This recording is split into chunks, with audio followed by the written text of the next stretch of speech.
ly hoa ca nhá.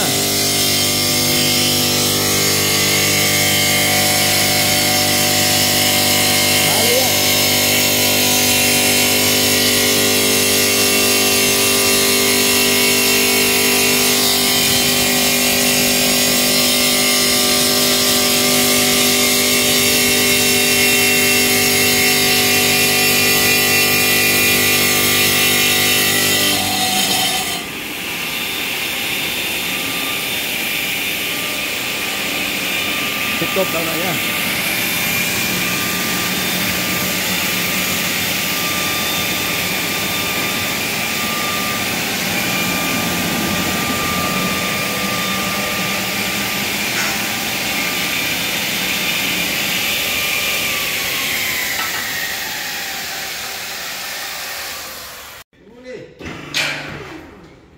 Đây này.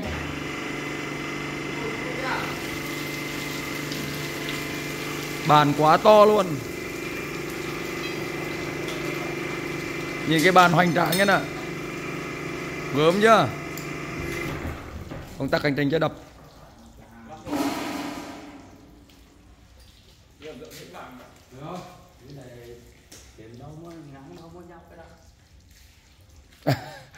Chưa kiếm được đâu mà ngang đâu mới dọc à.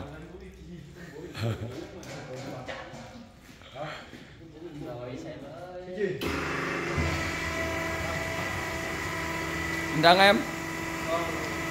Cái tí gì lực ở đây được 45 tấn đó. Tí đó tí của máy múc á, không phải tí của nó đâu. Nó đi với thùng dầu kia kìa.